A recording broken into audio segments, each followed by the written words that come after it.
Hi, my name is John Loughton. I'm the founding CEO of Dare to Lead. We're a leadership training organisation that tries to unlock the potential of young people, of organisations, but also communities through our authentic leadership models by trying to be inspiring but also challenging to get people to think about their own abilities and potential. So we are a business, we're a company, but we operate with what I call social enterprise values. So all the money we earn is reinvested back into developing our programs. So there's two very subtle arms, I guess, of the organisation, as I would put it. Yes, it's fair to say it's not so much us exploiting a market, it's fulfilling a sense of social duty, but we make money. We have to be entrepreneurial, we have to compete in a marketplace, and we have to be better than some of our competitors and gain the trust of clients as well. And that's really important. You can't just be fluffy, otherwise set up as an NGO and get money from governments. And I made a very clear decision at the beginning that I wanted to do something that would not have happened without me, and I wanted full creative independent license over what it was we started to run. We have never taken a penny of grant money of any government, and we have never taken a penny of CSR or goodwill cash from any company. All the money we've earned has been through trading, it's been through winning the confidence of people. The majority of that comes from training professionals, our corporate programs. So whether we're working with big finance organisations, or we're going in to work with civil servants and government bodies from a more talent HR perspective, or whether that's being commissioned by large, for example, youth organisations to upskill and professionalise their workforce.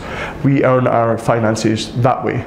And it's through earning that finance, through our training, that we can then look at saying, okay, so how do we either subsidise or fully provide our training to young people, go out and do our community outreach work, support some of our international programmes where we send, for example, homeless young people overseas on kind of character building programmes and leadership excursions, for example.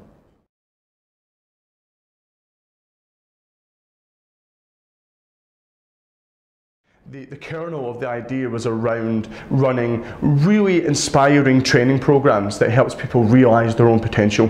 We've all been on them horrible, long, boring courses or induction programs where we're like, oh, it's teaching me nothing. If anything, you sometimes feel less able or confident as a result of it. And we realised it's not just the content of training that matters, but it's the people delivering it and the messenger. So we wanted to create something that was quite inspiring in terms of the people delivering it, but also quite challenging in terms of the content. So we run youth leadership training, which looks at leadership modelling, looks at the potential of young people in communities, which gives them skills around communication, self-awareness, self-belief, to try and engage in society and their future careers. But also the same with managers. We get a lot of management programs out there, and it's often very masculinized, very top-down, very authoritative. And we wanted to say that actually it's by having strong values, by creating an ethos, and actually by bringing out the best in other people that you bring out the best in yourself. So the idea for the business really came from bad experiences in my own life, like so many of the kind of best organisations, I guess. And that was often my own career in youth work. So being a young person who was repeatedly patronised and put down by other organisations and training programmes out there, as a member of staff in a very corporate environment, in a political environment, again, where I wasn't being spoken to or reached in the right way. And I just had a very kind of clear view that we need training programs that people really connect with, that's bespoke, that's not just off the shelf, and that actually addresses the needs of individuals. Now, that's something that every training organisation, I'm sure, says, but something that's very much about heart and passion and values, as much as theory and frameworks and models, is something that we found has really resonated with our clients that we're working with.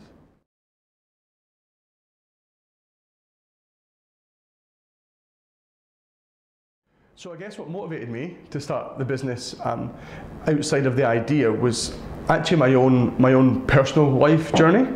I grew up in a very working class community. My parents had never worked a single day in their life between them. We were, I guess, at the butt end of inequality, at the scourge of drugs, mental health issues, crime and violence. And I spent a lot of time growing up thinking I was never the guy who was going to succeed. No one had went to university. I had no sense of expectation from those around me, but moreover I had no sense of expectation in myself. And my life only changed when I decided that my thinking had to change. And when I changed my attitude, it started to change my life. And that is the core message of Dare to Lead in our training model. You know, for me, I think I find it very hard to go and work for someone else again, to be really honest. Before I moved into setting up the company, I worked in politics. I was working for a member of the House of Lords. I had worked for prime ministers. I'd worked for political parties. Very bureaucratic. It's often about doing nothing right. It's always about just never being wrong. And that's a very, it's very exciting being in public duty, being at the heart of democratic debate, you know, at the heartbeat of society. But also it is very restrictive in many ways. And I'm very much an outgoing kind of, let's think big, change the world, what do we want to do kind of person, which you'd think lends itself to politics or big organisations at the cutting edge of society. But to look that free and that open and entrepreneurial, you actually have to be very regimented and structured. And I wasn't up for being micromanaged. I wasn't up for chasing that rat race of London. I'd moved down here. I had no degree. I wasn't particularly academic, but I tried to be like a really bootleg version of the Oxbridge gang. Nothing wrong with the Oxbridge gang. Some of my best friends and mentors are, but that just wasn't me. And I think the challenge with that is we sometimes, especially for young entrepreneurs, we're told there's a certain model you have to subscribe to. You have to dress like this to be, I never used to wear things like this. You have to dress like this to be taken seriously, or you have to have a certain gravitas about you, or you have to support a certain political party, or you have to be from a particular family heritage. Complete nonsense. The most successful entrepreneurs I see are the ones who can be an authentic version of themselves. I always say be yourself because everybody else is taken. And that's so true, even though it's a cheesy soundbite, there's so much truth in saying, what is my personal brand? What do I offer? Do I see myself as other people see me? And you know, I'm aware that I'm the kind of the big orange-haired, a bit more kind of energy-filled Scottish guy with ideas and energy, not that very cerebral, focused, kind of very insular, theoretical person that I tried to be for so long. And that's really important, I think, as an entrepreneur, to bring that to what I do. And actually, I handed my notice in overnight at the company I was working for. I was managing a bunch of people with a large budget, great salary, reporting to a chief executive on a senior management team for a national company. And I just thought, the longer I leave this, the more the golden handcuffs are getting tighter, the further away from an authentic sense of self I'm getting, because I'm being drawn into having more to lose. And even though I was kind of unqualified and I'd done really well to get the job I was in, at the height of the recession, at mass youth unemployment, at 23, I went to my chief exec, who was a member of the House of Lords as well, and said, Claire, moving on. And the reaction was like, are you serious? But you know, sometimes it's better to fail trying than fail to ever try. And it's the same entrepreneurial mantra that actually permeates through to the training sessions that we run with people.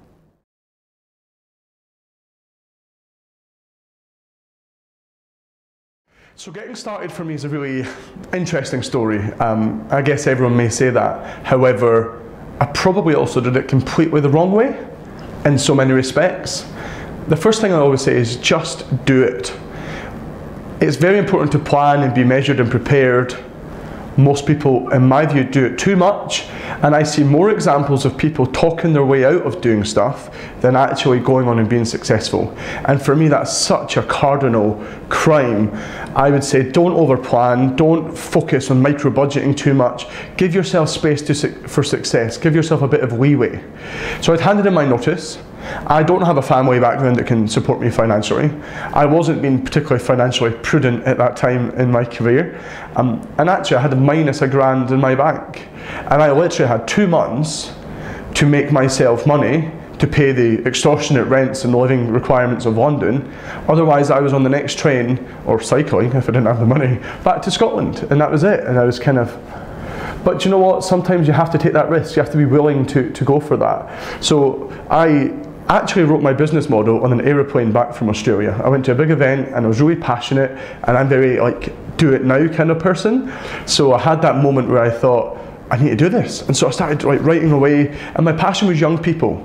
That like, it always scares me that how do we know, for example, the cure for cancer is not stuck inside the brain of a poor young woman? and she's just not getting the chances to have that? Or how do we know that the endemic cases of male suicides can't be solved by just having the right conversation at the right time with the right person? So it's a lot about how you connect with someone attitudinally, and so I thought I wanted to have a youth charity. But as I started to understand what my philosophy was, understand what my passion was, and understand where my skill set lay, I realised that actually this is about leadership. This is about management. This is about self-fulfillment. This is about societal productivity. This is about good corporate management. And so actually we started to pivot towards a leadership model. And I didn't want to start chasing grants. I didn't want to ask for hand-me-outs. I didn't want to be at the behest of big CSR movements who wanted their logo plastered everywhere and send me dodgy secondees and tell me where to put my logo and their logo and stuff, which is fine. But I wanted independent control. So we set up. I had no idea how to design anything, and I had to create a logo. I had no idea how to do technology, and I had to build a website. I had no idea how to manage my HR processes, but I had to build a team around me. I had no idea about the corporate world at all, yet I had to set up and run a company. I had no idea of finance, yet I had to be tax compliant. And sometimes people say entrepreneurship is a bit like jumping off a cliff and then you Google how to fly. I very much jumped off the cliff, and then I'm trying to figure out, how do I do this? And I did it the wrong way. There was no real strategy, there was no real budget. I kind of constituted the basic minimum requirements in company's house. Then I knew, like, you operate for the first year before you have to do anything with money. And then, like, on your first year you get like a half a year leeway, so you have like 18 months before you have to worry about tax. So I just put that in the back of my mind and kept going. I got myself a company account through the bank. I got myself a logo from a friend, and I set up the worst website you could ever imagine on myself. And like, I struggle to log into Facebook half the time, so like, you can imagine.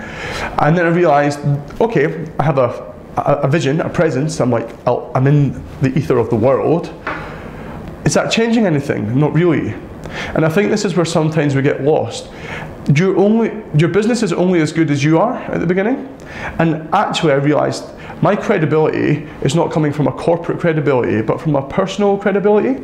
So I really had to use my own sense of character, my own ideas, because I'm a service-based industry, not a product-based industry, so that's a really important difference to make as well. So my overheads are minimal, there's very few large technological or advanced processes to go through, so I can afford to be a bit more fleet of foot or pivoty than perhaps, I don't know, a big technology company or something.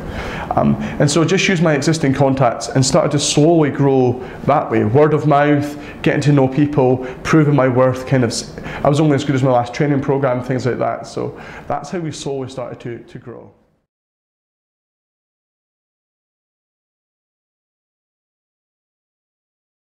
It continues to be very complex for people out there, especially around how you structure yourself as a social enterprise.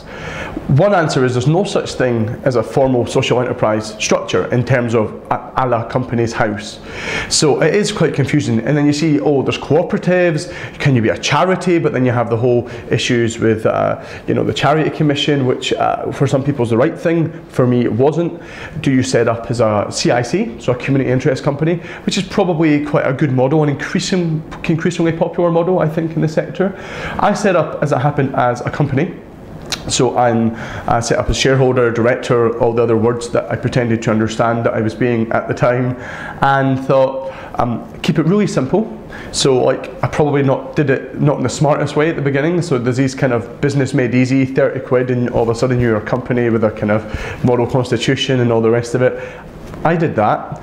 I had no idea about taxation or any of these things. I just thought, get going, keep it dead simple. I spoke to a friend who'd set up his own business and said, John, get it going online, set up as a company, because then you have full kind of authority over that. There's very little kind of expectation early on around how you have to set up. And then what to do is, when you write in your operating codes, when you write in your mission statement, when you go and speak to your clients, when you start to, I guess, grow the ethos and the flavour of your organisation or your company, that's when you really inject what I see as the social entrepreneurial spirit into it, what drives you, why you do it, and how you do it. And so that's how we've set up as a company, but very much operate socially minded as a social movement.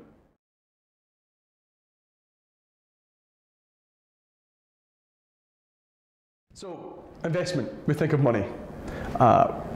What you've achieved or what your impact is, we want to measure it in a very linear fashion. It's very, very tough to measure social return on investment or what the social capital contribution is or all these other fancy terms we can throw around. Really simply, it's about what good are you creating as a result of the business you're generating and the impact you're having. I come from a youth sector background where we work with the most disadvantaged kids. I come from a political background where I've worked on advising governments on youth policy. And at the heart of a lot of that is around tackling poverty, overcoming inequality, and looking at how you spend money, whether it's governmental or otherwise, to create often quite invisible impacts. Now, the main issue I always talk about is prevention is better than cure. So you get lots of services out there, such as prisons or such as rehabilitation centres, that is kind of like the firefighter. They can only come and help you when the flames have raised, when the problems arise, when the heat is on. I'm not in the business of firefighting. I guess I want to be in the smoke alarm business. That quiet investment that stops the issues starting in the first place. It's very hard to measure what you didn't. It's very hard to measure what did not happen. It's very hard to measure what you stopped ever materialising. So we do a little bit of baselining. So I guess we can do, so for example, one of our programmes in the Isle of Man, where we helped run the Job Centre network and employability programmes, is we can look at a certain age cohort or demographic. We can look at school leavers, for example, and say, okay, how many of them are going into work? How many of them are entering employment, education or training? Versus where they are 6 months down the line and how far developed they are they still in that same place? And then say, okay, on average, I'm playing with a fake number here, 60% of young people on the Isle of Man between 16 and 18 are outside education, employment or training. So we'll take a cohort of maybe 50 or 100 young people and say, okay, we'll put them through our Dare to Lead programme. What are the outcomes? Where are they going on to immediately? Where are they in 6 months' time? And then start to look at that social return there. And then we can start to say, what's the average cost of having a young person on job seekers allowance for a year? What's the average cost of a young person who grows up in a part of the UK today who's still more likely to go to prison than university? Numbers change, but it's something like £66,000 to have a young person in prison for a year. That's not only bad for them, that's not only expensive to the exchequer, it's dreadful for the net worth of their potential. You're also losing out in taxation. You're not having people who are renting a house and generating the economy and all the rest of it. So it can get very big, or you can keep it very simple. We keep it really simple. And we're really upfront as well with our clients. And that a lot of what we do is experiential and anecdotal. And that is immeasurable in terms of the social return on investment. When you have young people testifying for you, when you've got people in big companies, just the other week we're running leadership and communication training, and we had the client come back to us and say, we completely changed our approach with one of our potentially most valuable clients. We took on board the models you looked at us, and we've now got our largest contract we've ever had in Wales. So there's ways of looking at that. Now that's not so much social return, but again, if you offset that financial model to that, it's very hard to get that balance. But what I'd say is don't sacrifice the good for the perfect. Know what you're good at, measure in a way that you understand it, and go with that.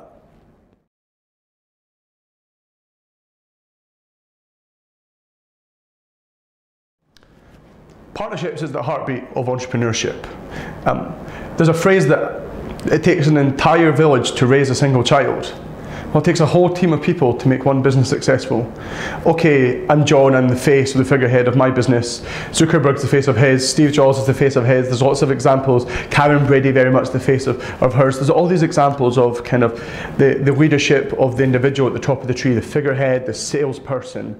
But actually, you rely on a whole team of people to make one bit of work really successful almost all the time. That said, the most important partnership is with yourself. You need to motivate people. You need to motivate yourself. You need to make it work when you have no money coming in. You need to keep going and find the light when everything you've had for 6 weeks has been absolute darkness. That's really hard. And actually, I know, I guess, to talk about the challenges, is one of the greatest challenges is keeping going. Is remembering what you started with, because sometimes you deviate so far away from the original dream or the beauty of the potential when you're getting bogged down with website people that won't listen to you, or the client's not paying their invoice, or they're not getting back in touch, or you realise you have no meetings in the calendar this week and you have no idea how to go about getting them, or your Twitter page has been shut down because of a hack or whatever it is. that's really hard to remember while you're still going. So it's really important to have that relationship with yourself. Know yourself. What are your limitations? I'm rubbish at finance. I'm rubbish at planning. I get bored really easily. I'm very impulsive, and I've had to learn that the hard way about how I am. So the people I put around me are the opposite. They're people who are actually, they're very process driven. They know how to sometimes manage me and get me back in my place. Or they know how to compensate for where I have gaps. But also, you have to be a bit, sometimes, immodest and say, I know I'm a really good communicator. I know I can rally people up. I know when you put me in front of a room of either 3 disadvantaged young people or 3,000 an audience of 3,000 with heads of state in the audience, I can get up and nail that as well. So you need to learn to identify your own individual strengths. Then the next conversation and the next partnership ultimately is with your beneficiaries, it's with your customers, it's with your clients. And that is the most important relationship you can ever have. Yourself, knowing yourself and what you do, and who you're providing it for, and what they're getting out of it and how they feel about it in that experience. Continuous evaluation is really, really important. From the most basic forms to online work to anecdotal feedback to just being really open. Don't be too proud to get the negatives of what you're doing. Don't be too proud to let other people seem like they know more than you. Don't be too proud to say, oh, I designed this, but I can redesign it and change it. The redesign process is really quite exciting, not the design process. And that's really kind of critical. There's also your providers, so who runs the organisation, who are the people that make it work. There's also something really important in the industry. Know the experts, know the trendsetters, who are the industry regulators, who are the opinion formers. Build credibility amongst your peers. Sometimes entrepreneurs do this thing where they go, okay, we've just entered the training industry, we need to stay away from all other trainers, we can't let them know or see what we're doing, we can't go and, we need to be better than them, we need to be different, don't let them know we were sneaking in, what commissioning contracts we're going for, what procurement things we're trying to... I went in, the first thing I did was said, who's the most like me? Hi, my name is John Loughton, I'm setting up this movement called Dare to Lead, can I come and speak to you? This is what we do. We have a unique model that we've developed called authentic leadership or personal authentic leadership. So we talk about your PAL. So that's all about inside out growth, self-awareness, self-development, engaging others, and vision and values. So very standard lines that we've all heard of, but again, how we put that together, how we're training it, and what we bring to the table is what's unique about it. So give away your best ideas, share them, because actually you build honesty with people, you build trust.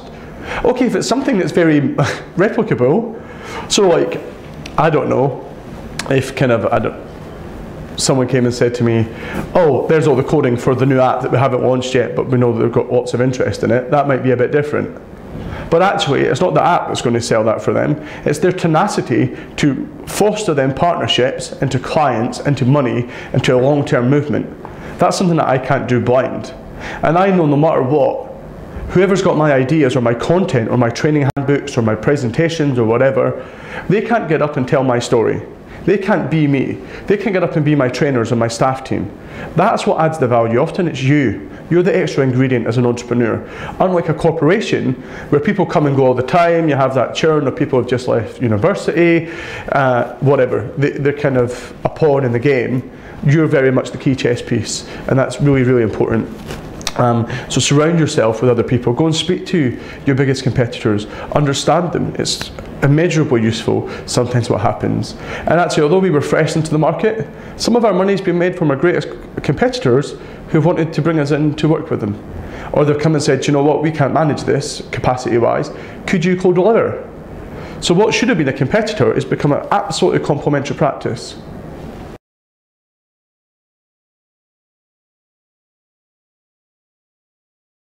And a lot of the greatest successes I look to are people who have been extremely transparent about their failings. Now, sometimes it's big things, and sometimes it's very small things. So like the failures I've had as a company are really huge. Like in the beginning, when I started to look at my staffing structure, I wanted to give lots of people training opportunities, bring in lots of freelancers, and kind of have lots of people to bring in lots of expertise. It was a disaster. There was no continuity. People weren't getting a sense of corporate buy-in. They didn't feel part of the Dare to Lead mantra and brand. I couldn't really quality assure the people that I was working with. Different people wanted different payments. I mean, invoicing and all that stuff really bureaucratic for me. And I kind of burnt out and realised that actually we were working with some good people but lots of not so great people either. So I realised very quickly, no, not very quickly, probably a year or so into the business, it's better to work with a smaller group more intensely of good people. Pricing was really hard, so I was charging like 200 quid for a full day's training and preparation and follow-up and all the other stuff. Like, that's completely unsustainable. So I was failing in that. One of the hardest things to do as an entrepreneur is to immediately value financially what you do. Like if you're selling t-shirts or chairs or apps or whatever, like, and it's more of a physical thing, it's a product, that's maybe a bit easier because there's a much more obvious market out there in which to baseline yourself by. But if you're running motivational speaking and you're speaking at events, if you're putting yourself out there to host conferences, to be a consultant, although I hate that word, to do training, I guess you're only as valuable as you're willing to believe you are, and what price tag you put on your own time, and how willing you are to go out and convince other people of that and prove your worth. So I realised actually we have to have a much higher price point and not just give it away because you don't want anyone saying no to you. And that's a lesson I learned. And sometimes the worst services are the ones you do the cheapest because there's no value either way. You're like, oh, I'm doing all this work for nothing, and your client's thinking, there's no direct value I'm attributing to this. It's kind of a freebie, like we may as well not pay anything sometimes. And now that we've sorted that out, it's in a much better place in terms of how we're able to work as a business.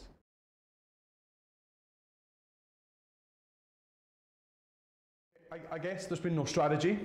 So I went in thinking, the first year, I don't want to be great. Like, if I even get to good, I'm going to be so happy. Now that sounds like I'm settling for average or that I'm not ambitious. Wrong.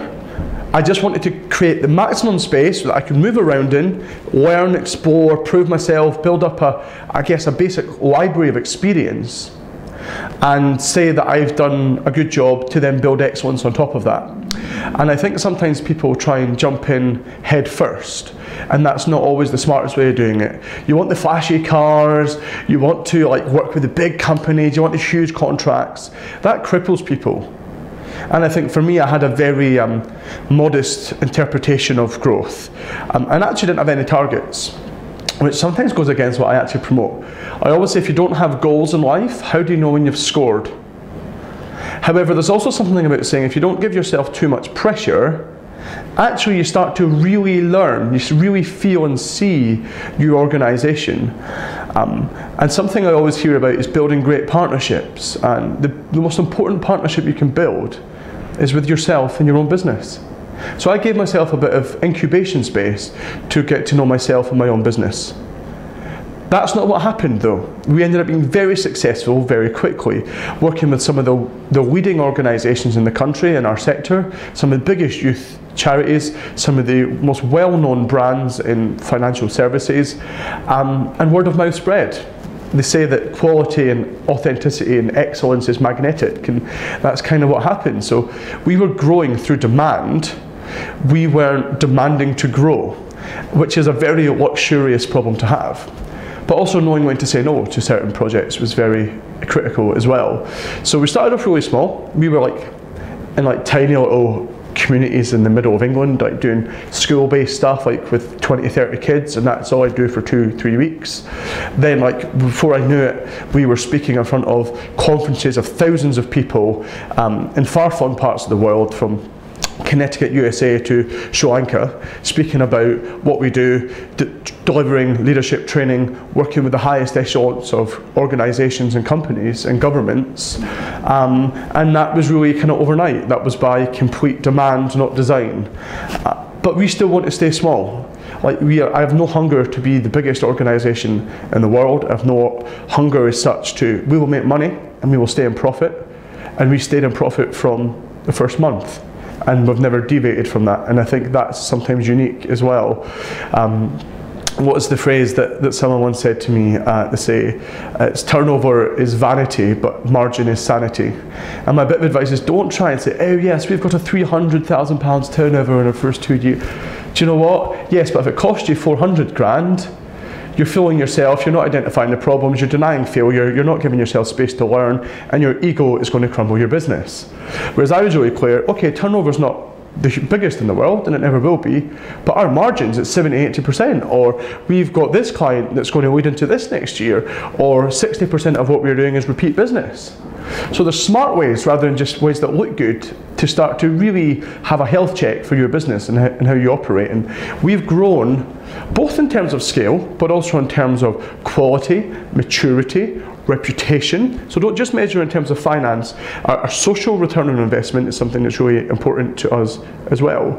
And actually this year, so far, we are smaller in terms of delivery than we were last year, but feel so much more secure in what we're doing, so much more on top of our finances, reaching so many more people, but we're just doing it in a much smarter way. So growth for us is very multifaceted. I would say the way to grow or keep your business secure is be adaptable. I promise you it's not going to happen the way you think it is. Whatever you write is kind of like scenario planning, or like anticipated growth, or like identified key clients. That's not what's going to happen. Like, you have to be, sometimes being an entrepreneur is like being in a society that's full of big ferries or barge ships, and you're the jet ski going through the middle of them. And I very much feel like the jet ski. And you know, if you keep moving and you're like, okay, my strategy is to go through all these barges or ferries in this way, but then a ferry deviates a tiny bit, you're toast, you're gone. Next wave, pardon the pun, the next wave comes in and takes over.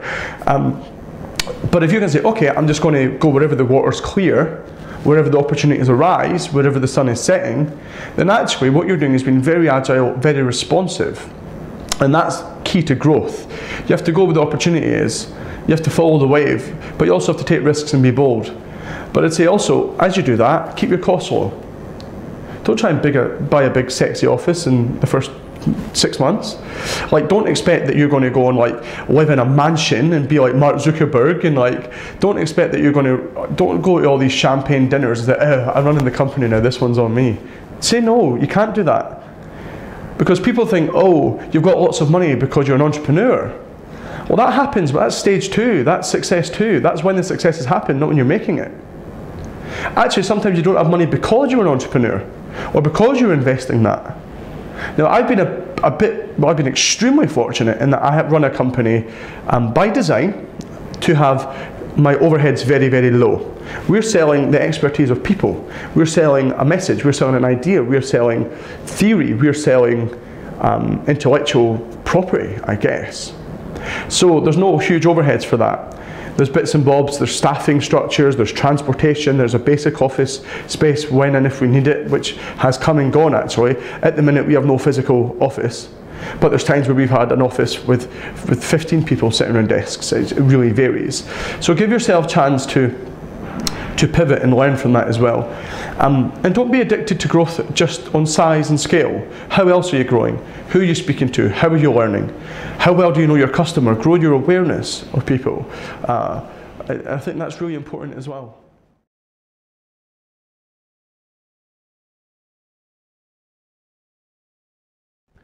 One of the things I've learned the most is about leadership, and you might think that as I'm a leadership training company, but sometimes people expect you to be an expert in these things 100%, and actually the truth is you're learning a lot as well. There's no such thing as an expert in leadership. We don't claim to be experts in leadership. And the biggest secret of leadership, there's no such thing as a secret. There's no secret. That's about authenticity. It's inside out. Leadership is not a jacket that you take off the cloak and then put on and wear it. And then when you're finished being a leader, you take it off and put it away, and then you're kind of back to being you again. It's more like an organ inside you. But just we realise we have it at different degrees. So some people tap into that organ and can use it and benefit from it a lot. Other people like have no idea it's even there, or to the point where they've got such a different mentality that it's kind of basically like having a transplant and it's not there at all. So Leadership it's about being yourself. It's about fulfilling your potential in terms of your abilities, so your skills and your talents, to achieve things that you care about. Now, sometimes that's with other people. It's obvious to say that do you need followers to be a leader? Can a moment make the movement? Absolutely. But by choosing how you think when you wake up in the morning, getting out of bed and going to that meeting, running that session, developing that plan, having that idea, that's leadership. You're choosing what to do. Life is a very blank canvas, and we populate it with the items and things that we choose. So everything's a choice, and how you think is, in my view, like 80% of leadership, attitude. So everyone in my team is better than me. I promise you. So the people that do what they do, so Camilla in her corporate work, much better than me. Ruth and what she's doing with the youth development sphere, much better than me. Alan and what he's doing with branding and development, much better than me. Everyone has an absolute expertise that I learn from. So I'm being upwards or bottom up mentored all the time. I guess sometimes the best entrepreneurs don't necessarily have obvious skills or talents. The talent is in how they manage and unlock and support others to bring their talents to the table. And you're a bit of a facilitator of excellence, not necessarily the source of it. Or that's what I tell myself anyway.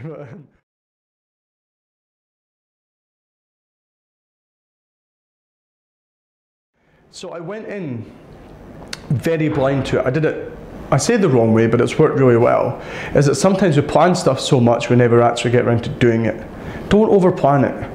The greatest planning you can have is when you're on the job, or even like keep your job or reduce it to part-time and start to do it like gradually. That's a really good way. You think it's either this or this. There's a way of making it merge and complement really well. Weekends, trade fairs, exhibitions, different things like that. I jumped in full force. I went, because that's how I am. If I'm not doing it fully, then it doesn't get done. And that's partly me knowing myself. So I jumped in head first. It's not as sexy as you think it's going to be. It is hard at the beginning. I didn't see my friends for a very long time. I guess I'm the only person personally in my family that draws a salary. So I support financially my mum and my younger brothers and sister and stuff quite a bit. So that was a huge risk. So maybe I wouldn't have gambled so much with these things. Sometimes it's very lonely. At the start, it can be very isolating. So again, you know, the second you're not working in a big organisation, you're not getting these invitations to the door all the time. You're not at these industry events all the time. You're not at the awards nights, at the decision-making tables. You're kind of all of a sudden a small player in a much, much bigger field. As I said, that jet ski. And like a jet ski, you're more susceptible to waves, you're easy to ignore, you're more invisible, you're not getting quite as far so clearly. And I guess if I was just aware of that a bit more, I had to move out of my house, I had to live with friends for a bit. Like, you have to make personal sacrifice as well. You can't just think, I'll be an entrepreneur, make lots of money, and then I'll be on the front page of all these kind of trade magazines and do interviews like this. You have to earn your stripes to get there. So I guess just to be a bit more aware of that for myself. I'd always say, in terms of advice, do it, learn as you go, don't try and nail it before you start. Have fun while you do it, be ready to fail, and surround yourself with people better than you.